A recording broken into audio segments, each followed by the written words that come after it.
Good morning, good afternoon, good evening.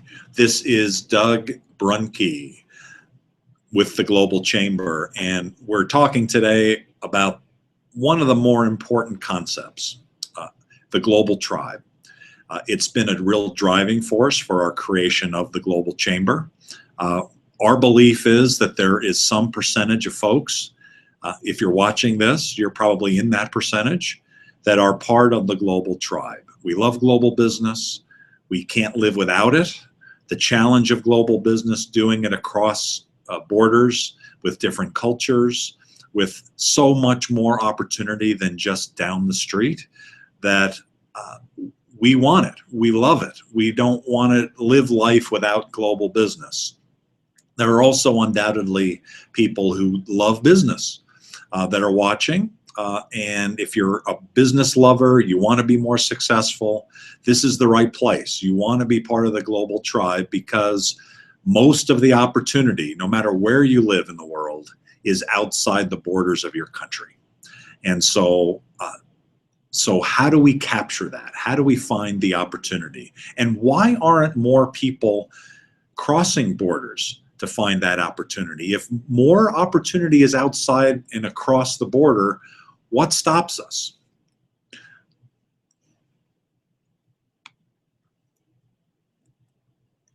So one of the things that undoubtedly is a shared experience with my own personal experience is that my ancestors are from another country. And here's my grandma, Emma Schuba, who lived about 40-minute drive outside of Stuttgart. And she and my grandfather, who were unmarried at the time in 1932, decided that they would leave Germany and come to America for an improved life and improved opportunities.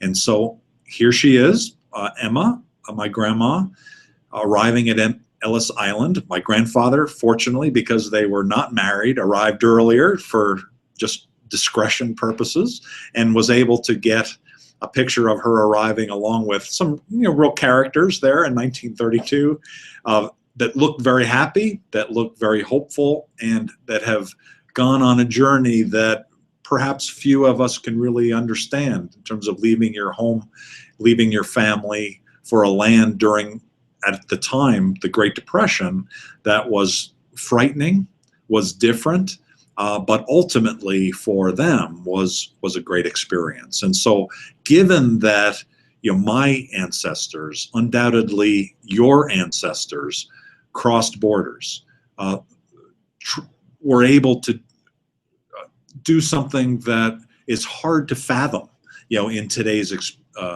lifestyle. Very similar to perhaps some of the refugee activity that's going on around the world.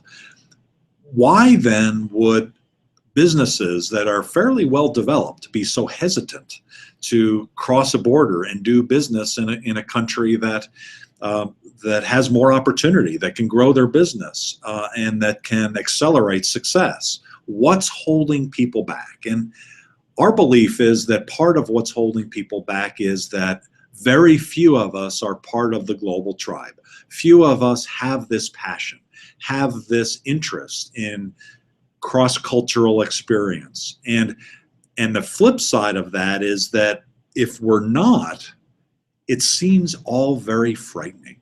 Are you telling me that I have to cross a border with different languages, with different cultures, where people are doing different things to be able to grow my business? Yes, yes, that's what we're saying. And those of us that are in the tribe and those of us that are strong business people know that it's worth pushing past. It's worth pushing beyond those borders to be able to capture it. The vast majority of people, however, your neighbors, the people who are doing business all around your company, are not in the tribe. They're bored. They're not interested. They're frightened. If they were able to even think about it, they would be frightened around, hey, that's not for me. That's good for you, not for me. So that's both an opportunity and a challenge. It's a challenge for countries to encourage more of the companies that are doing business, within their borders, to export, to import, to do international business. For companies, it's a great opportunity because you're one of a few. You're a pioneer. Less than 1% of U.S. companies export. About 5% of Swedish companies export. Even in a country like Sweden that is well developed internationally, only 1 in 20 are actually exporting. And so there's a tremendous opportunity to grow your business internationally because very few people are up to the challenge. The fact that you're watching this means that if you're not up to the challenge, you're willing to think about it. So congratulations. You are part of that global 1%, the global warriors. You're able to think about grasping the ability to grow your business internationally, and so congratulations. The problem, of course, is that what's holding people back is not everybody has this shared joy, and you might think perhaps, or certainly know people who think about international business as this fellow here in the Marathon Man. There's pain involved. There's jet lag. There's the requirement that you might have to think kind of a 24/7 mentality. You need to think about unusual and different distribution channels with people that you may not know or have long experience with. Yes, you may have some wins, but you've probably had some losses too. And quite frankly, cross-cultural activity is a challenge. You have to be knowledgeable about how people behave, how they're responding to you, how they might be thinking about you across that border, and that takes extra effort. That takes additional training. That takes additional thought and effort on your part and your team's part. And so these are all pains that need to be overcome when you're doing business internationally. When you're part of the global tribe, you might be passionately interested in that. However, part of your team may not be. And so these are barriers. To negotiate across border requires that you multitask, then you prioritize in a special way. And so these are all special pains that global business present that we are dedicated to helping companies and executives overcome. So the question then becomes, you probably undoubtedly can relate to a lot of these pains. Are you in? Are you part of the tribe? Do you want to be more successful? Do you want to be more effective? Do you want to accelerate your success? And ultimately, one of the questions that I think is a fair question is, are you indeed part of this global tribe? So let's pose that question. Are you part of the tribe? Are you in? So one of the first questions I'd have for you to determine whether you are is, have you ever traveled somewhere where you've been completely amazed, transformed your thought process around not only perhaps your business, but your life and the world? For me, that happened in January of 1987 when I arrived a day early to do business in Seoul, Korea. This is Namdaemun Market. And I, for a Sunday in January that year, traveled across the city, including traveling through Namdaemun, and went to the top of Namsan Market, or Namsan Mountain, went all across Seoul, and was totally blown away that this was definitely not like what I was used to back in New York, where I grew up, or where I went to college in Utah, or where I had done business up until then with the DuPont company in Texas or in Wilmington, Delaware. This was a different place, and I loved it. I was amazed at the people, at the lifestyles, at ultimately how business was done in Seoul, Korea, which translated was business in Japan, business in China, business in Germany, business in other countries. This was very exciting and very new and great for me. And those of you that are in the tribe, you've been amazed in similar ways. Have you ever eaten something that was really crazy stuff? And so here's, of course, Andrew Zimmern. If you've ever seen his show, he's eaten some pretty crazy and bizarre things. You may have done that too.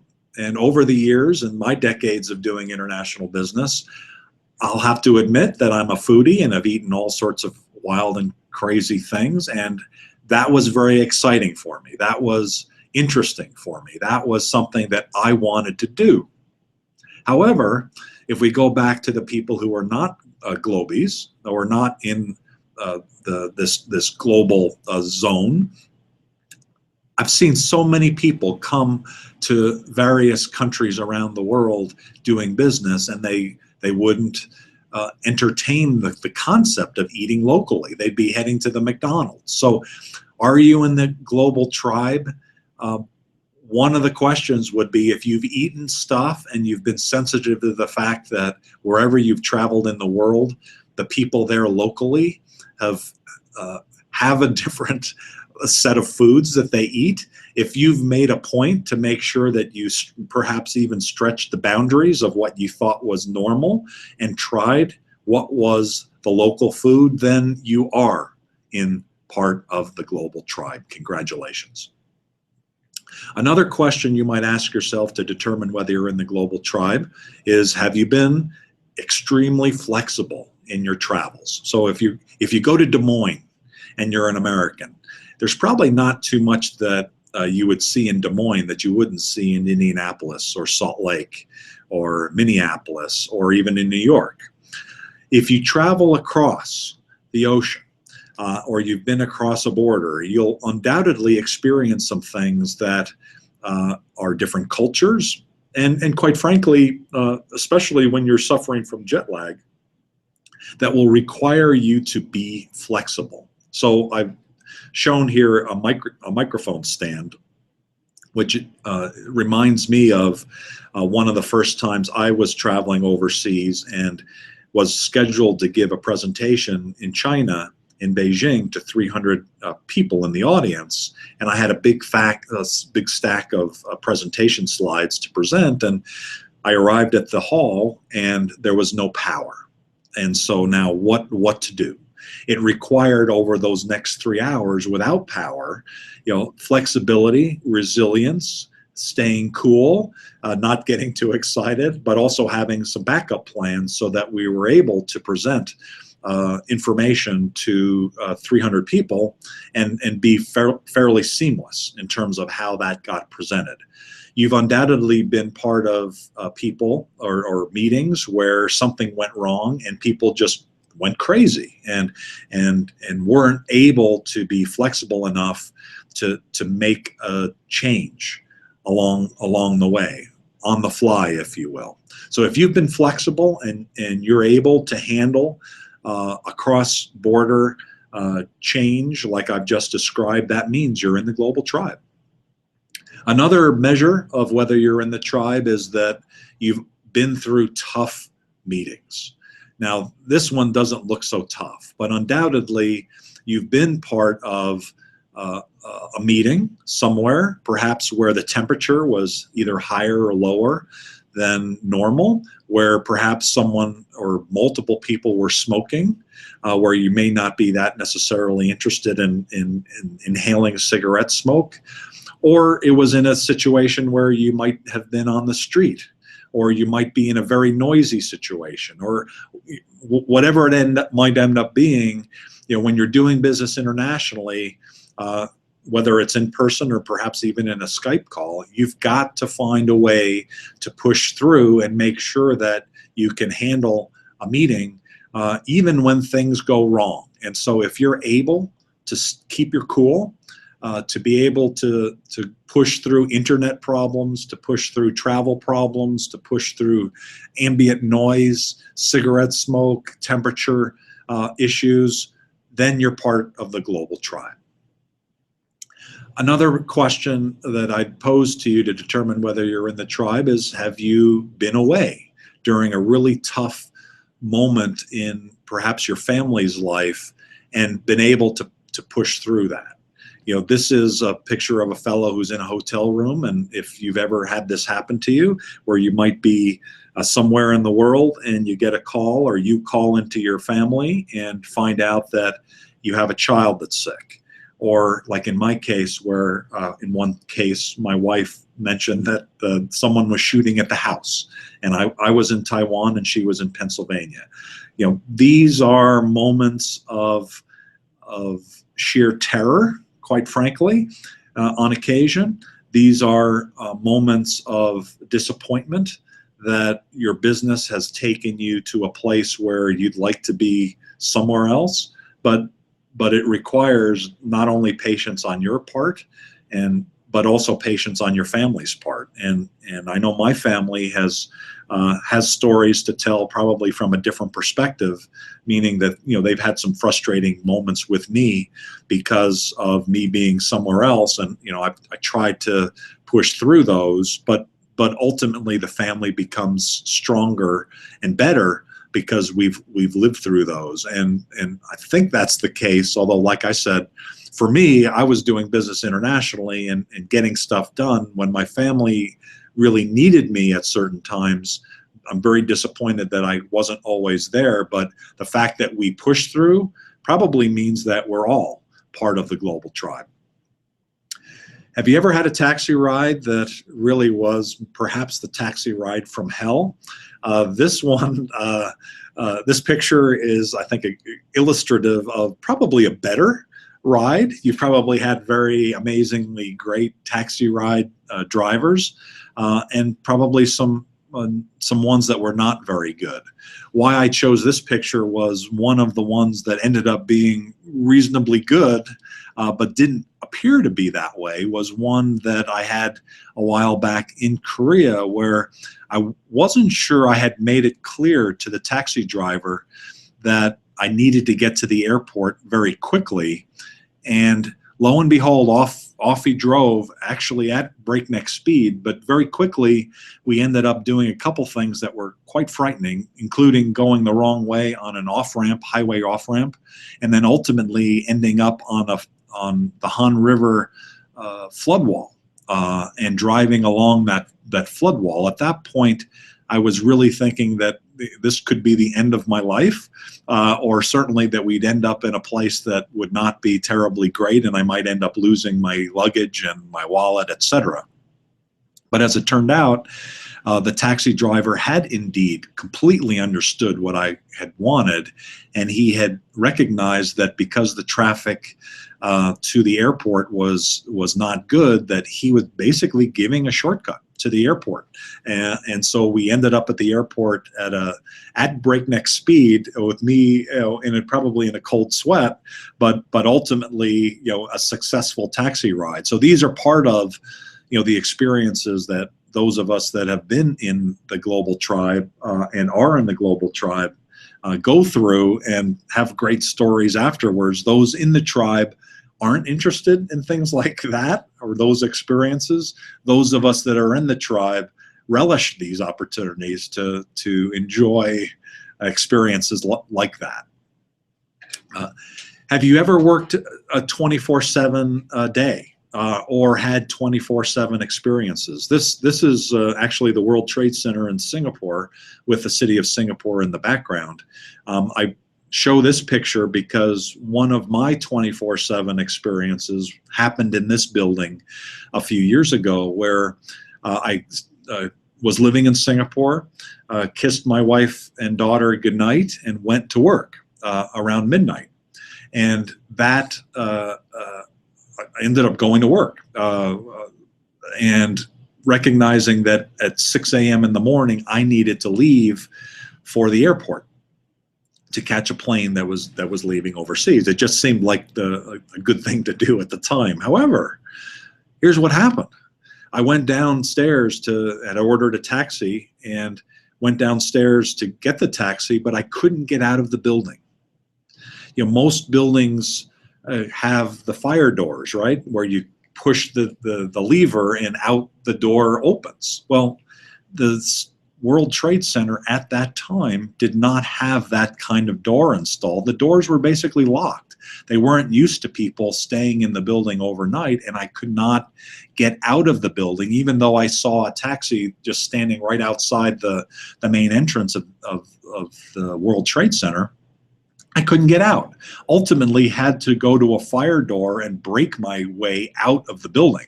So you can imagine that from a fire standpoint and fire safety standpoint, this is not, not an ideal situation. Undoubtedly, that's been fixed, but these are kind of some of the experiences that those of us in the global tribe have gone through. We've stayed up overnight.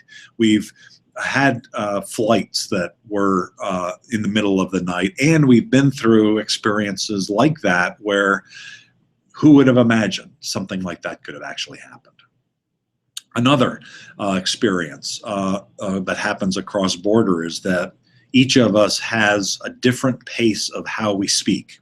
And I really realized that through being on the Asia side of phone conferences that involved both Europe and the US. And so there were times when after in being in a conference call, I found that those of us in Asia had a difficult time being heard. You've probably been part of a conference call or a video call where the speaker, the person who is speaking, is the one that is being listened to by the other people on the call. Well, if you've ever been on a call with Asia, you'll notice that the Asians tend to speak less and wait for people to complete their thoughts before speaking. And so this creates some real issues when you're doing cross-border phone conferences or video conferences, because unless the Asians tend to push past what seems to be polite, they'll never be heard. And this is what I learned from my experiences in Asia, because I ended up being somewhat of a more patient speaker. And so when we were doing phone conferences with both Europe and the US, we'd end up hearing all the Europeans and the Americans speaking, and found it very difficult to get a word in edgewise, because we kept waiting for a polite moment to be able to break in. And so we forcefully had to change our behavior in terms of how we got heard. And so if you've ever been in a conversation, whether it's in person or whether it's online or it's in a video conference, and you've had that kind of technology or that kind of experience, that means you're in the tribe. If you've been on the other side and you've been on the US or the Europe side, and you recognize that the Europeans or the Asians tend to be kind of quiet, you recognize that there's a difference in the way people behave. And you may have gone out of your way to make sure that everyone in the call is being listened to, is being heard, and has their input. If you've heard it on either end, that means you're in the global tribe, because ultimately you've been sensitized. You've been sensitized that people speak with a different cadence. They interject and converse at a different pace. Here's a man and a woman interacting through the bowing, through a handshake. What's the appropriate behavior? How do you send gifts? How do you send emails? How do you celebrate holidays? This whole hubbub in the US about, happy holidays is such a disrespectful thing to Christians. I mean, those of us that are part of the global tribe look at that and say, well, yeah, but most of the world isn't Christian. So happy holidays is a very appropriate thing to say during the holidays. Now, this becomes somewhat of I think, for whatever reason, somewhat of a contentious point to some people. And quite frankly, each religion and each culture should be respected and should be recognized for how it's different. And so, at the end of the day, by whether it's Deepavali or whether it's Christmas or whether it's Kwanzaa or whether it's Hanukkah or Passover, these are all holidays that, for those of us in the global tribe, we work very, very hard to try to be sensitive, to try to understand what's current and also what's respectful in terms of saying across border. And so if you've thought about that and you've struggled with that, that probably means that you're in the global tribe. Another aspect of recognizing that you're in the global tribe is you've probably felt like a foreigner. If you've spent your entire life in the U.S., it may be hard to imagine that you could be thought of as a foreigner, but it happens. And coming back into the U.S., going across a border, let's say in one that I think of as one where I was going from I think Japan to Korea, or Korea to Japan. I think it was Korea to Japan. And as an American, I was traveling with a British citizen, and it was a difficult entry. And we were asked a lot of questions, and we were somewhat interrogated at that moment. And we all felt very uncomfortable, and definitely felt like foreigners. And so if you felt like a foreigner, that probably means that you're part of the global tribe. And conversely, you are now sensitized to what it means to be a Chinese national or a Mexican national coming into the U.S. and how you want to treat them, because feeling like a foreigner isn't necessarily a very positive thing. Have you been educated to become sensitized to what it's like to be from a foreign country? This happens to be my graduation from my MBA school at Michigan State, and that happens to be at the time the mayor, one of the last really great mayors of Detroit, Dennis Archer, and what we learned in our MBA class included going on a 3-week international trip. So we were highly educated, or quite educated, I will say at least, to what it's like to go international, to ask questions in a foreign country, to understand what different business practices are across borders.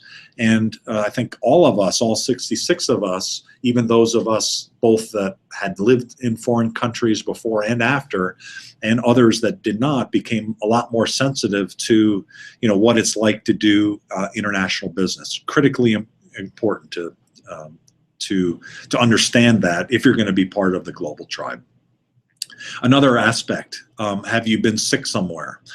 This is actually is reminiscent of an experience I had early in my career, where I was food poisoned in southern Korea.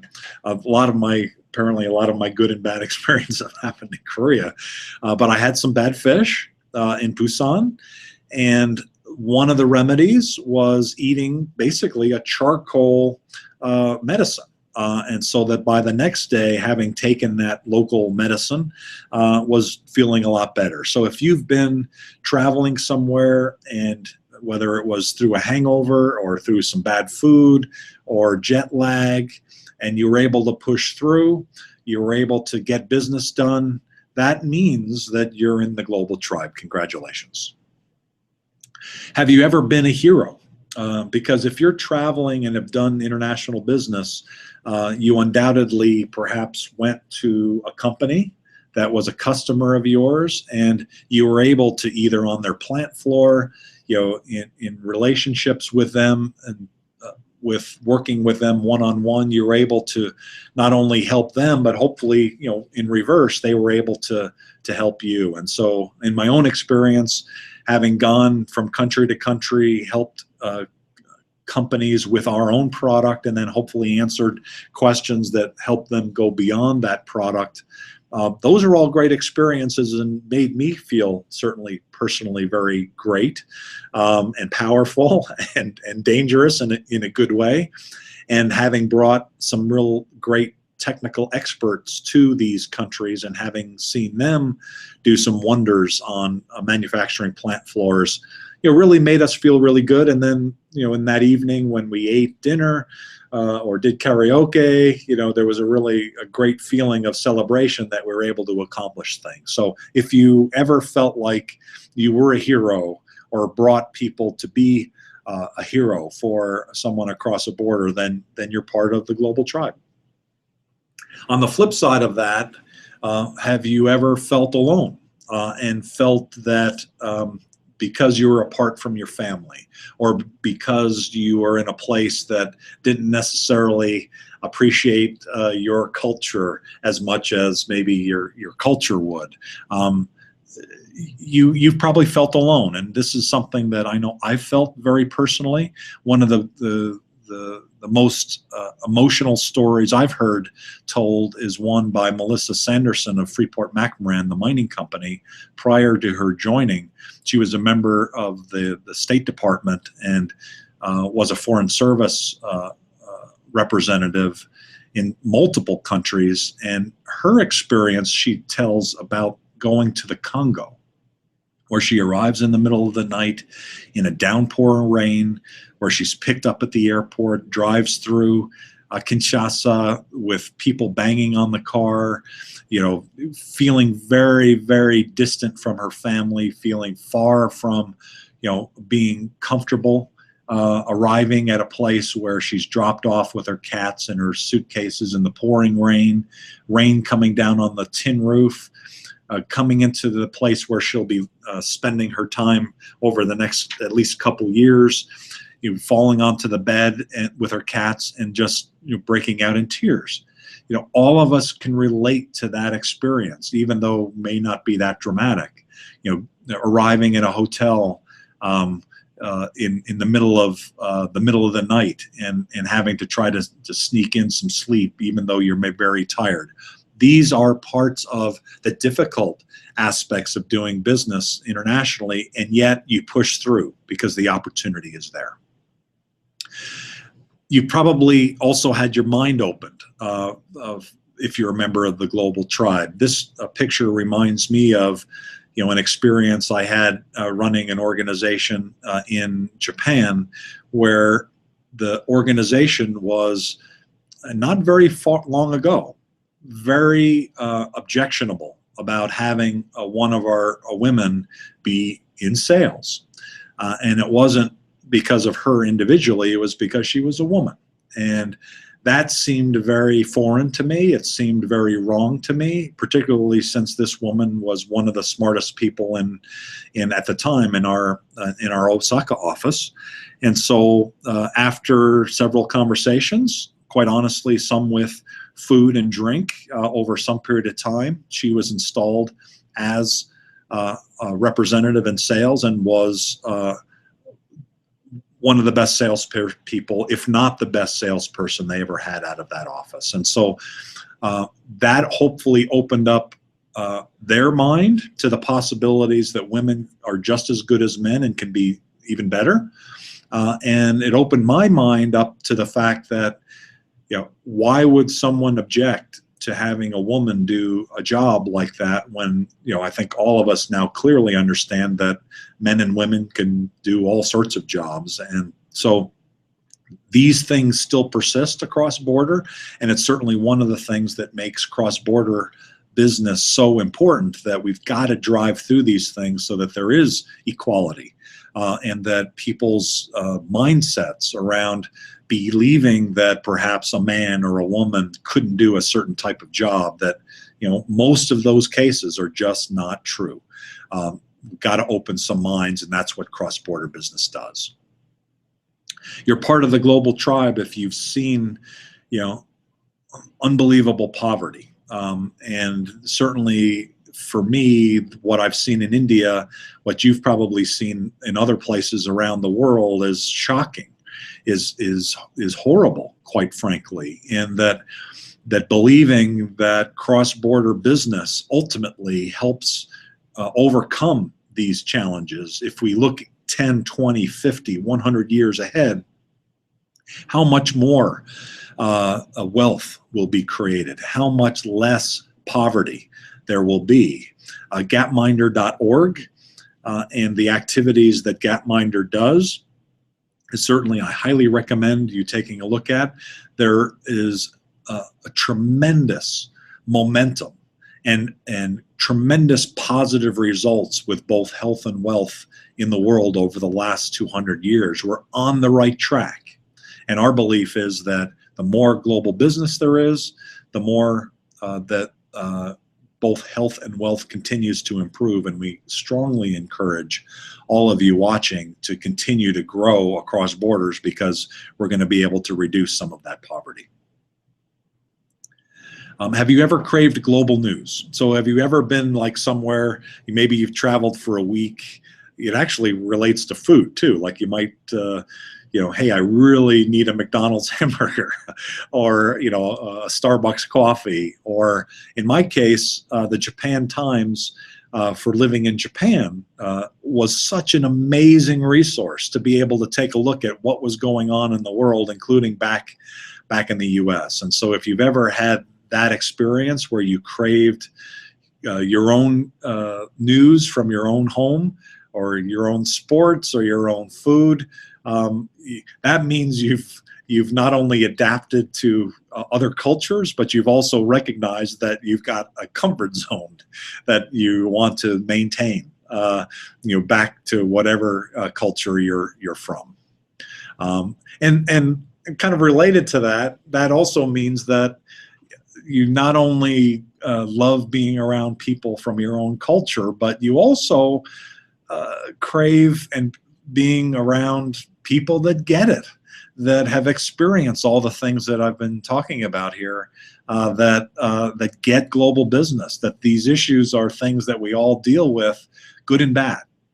And that ultimately those of us in the global tribe that want to do more and more global business want to push through and share our experiences, and also go beyond what the painful aspects of it, so that we can capture more global opportunity. So where does that leave us? Ultimately, our belief is that there's very few places in the world that you can go, that we can go to hang out with these globies, with the people in the global tribe. And so we've created the Global Chamber to have events and news and articles and videos, global jobs, global education, mentoring, counseling, and connections across border that help us overcome the pain, find opportunities, and get us to be more successful faster. So 3 things that we're really focused in on to overcome these pains that we all feel. And number 1 is finding ways to do global business better and faster. Over the years, 100% of our speakers have said, yeah, I've been successful, but I could have done it better. I could have done it faster. And the reason is they didn't, is there are gaps, especially with small and medium-sized businesses. And that's what the Global Chamber addresses, filling in those gaps, whether it's market research, whether it's looking at the world in a different way, whether it's getting connected to opportunities that you may not be connected to today, whether it's talking to somebody who can provide a different perspective across border to help prioritize your activity. These are all things to help you do it better and faster. 100% of the speakers we've had also have said, you know what, I could have done it earlier. So one of the stories that I usually mention is the one of Lyndon Smith and biohumanics, and you can find them online. They've been a speaker over the years, and Lyndon has spoken quite eloquently, more eloquently than I can, how they have gone from near 0 to 70% of their sales being international. But he waited 10 years to do it. And he'll say himself that he's not sure why he waited 10 years, but it was scary. There were all the things that we talked about here, but now he is totally in the global tribe. He's totally part of, what we're talking about in terms of people who are very successful internationally, but it took 10 years longer than probably it really needed to take. And so we can all relate to that, that we could have done it earlier. And finally, with the Global Chamber, we're totally dedicated to, no matter what level of your career, whether you're starting out as a student, whether you're a professional, whether you're an executive, you should be able to have a global career. And so we work very hard to to make sure that you're surrounded when you're a member of the Global Chamber with other people who are in the tribe, who are members of the Global Chamber and feel passionately about, accelerating global business success, doing it more successfully, doing it earlier, and ultimately having a career that is a global career. And so these people that are within the Global Chamber have global experience, like Kyoko Toyama, have global knowledge, like here a training class with Lee Benson of Able Engineering and ETW, have opportunities that are available to you that you may not be able to see from wherever you are. And so we're dedicated to making sure that opportunities are always available, whether they're in Europe, whether they're in Asia, whether they're in Africa, whether they're in the Americas, wherever they are, making those available to you. And we talk a lot about connections. And you might say, well, hey, I can get connected to whatever. And you can. There's no question that you can. But one of the real gaps that we see over and over again is that we have an ability, and we're dedicated to accelerating this ability to make sure that you, no matter what your business, can get connected on your own and through facilitated conversations, counseling, and mentoring to better connections, to more trusted connections. Ultimately, business will be determined, and the success of your business will be determined by the quality of your network. Are they people that you can trust? Are they people that can get the job done? Are they people that ultimately, when push comes to shove and when things get tough, that you'll be connected to people that can get you over the hump? And those are things that we're totally dedicated to, because we want to make sure that you've got connections, including, by the way, to collaborative organizations around the world at the country level, at the city level, at the county level, at the trade level, meaning industry groups. There are so many people and so many organizations that are working hard to be supportive of you and for you. And I've got to tell you, there's not a single person that I know that has their hands on all of those organizations that can help you grow.